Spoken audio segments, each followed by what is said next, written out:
James Head. What's going on? Oh man, not much. Just relaxing, getting ready for the trip up north on Tuesday.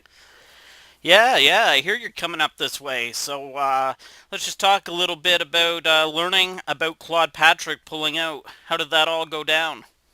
Man, I got a phone call 4th of July from my manager. Saying that he had some bad news and some good news, and told me about Claude getting injured and not being able to compete on the 21st. And obviously, I was bummed. But when I heard of the replacement, who they were offering me, man, I couldn't have been more excited. And now you step in to face Brian Ebersole. And a win here, in my opinion, leapfrogs you to near the top of the division. Would you agree with that?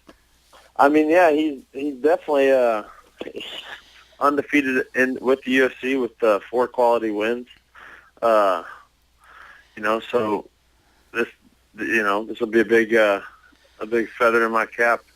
Knocking a guy like this off. He's definitely top 20 in the world on all the polls at welterweight. So I can't wait to get in there and throw down. He's going to be there for. He's a tough, durable guy. So I'm looking forward to it. Brian's just been on quite the roll with the UFC, right? Yeah, and which makes it such an interesting or exciting fight for me, because there's a lot of hype behind Brian. He fights hard all of his fights out. He's, like I said, he's a tough guy, ton of experience, and I really can't wait to get in there and show everybody what I'm all about against a guy with such a great record. What is your weight right now? What are you walking around at, and how much weight will you have to drop by Friday?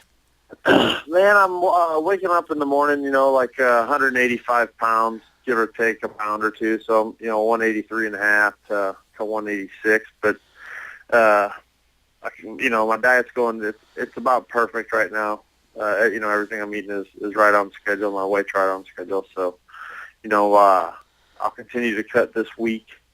I like to do it kind of gradual, wake up. I'll cut Thursday and then wake up in the morning and have to cut the last 7 or 8 pounds, which isn't too bad to get on the scale, and then put it all back on. Hopefully be back up to 185 by Saturday. You might actually be the fan favorite in this fight. That would be awesome. Like I said, with Claude Patrick backing out, at least I don't have to fight the hometown hero again.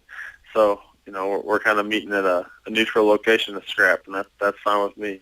Okay, give me a prediction on this fight. How will it end?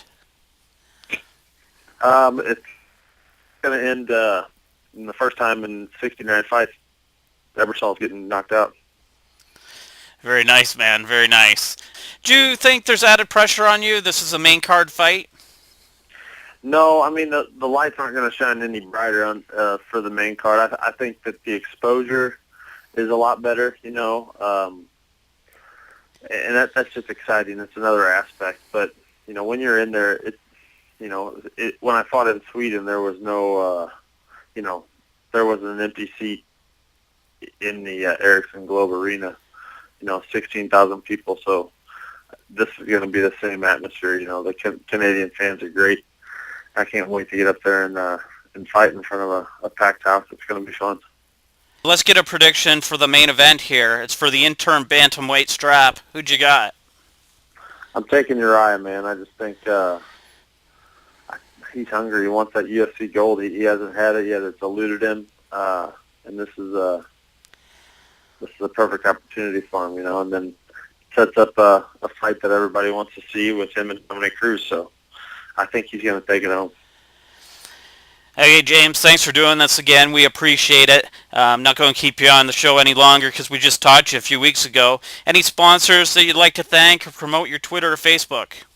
Yeah, I'd like to thank Head Rush and Hayabusa. They're my big sponsors for this fight, as well as Training Mask. And then, my gyms back home, Lovato Juniors Academy and R1 MMA. And you can follow me on Twitter at DJamesHead, and Facebook's the same. So I hope everybody tunes in the 21st. It's going to be a great fight.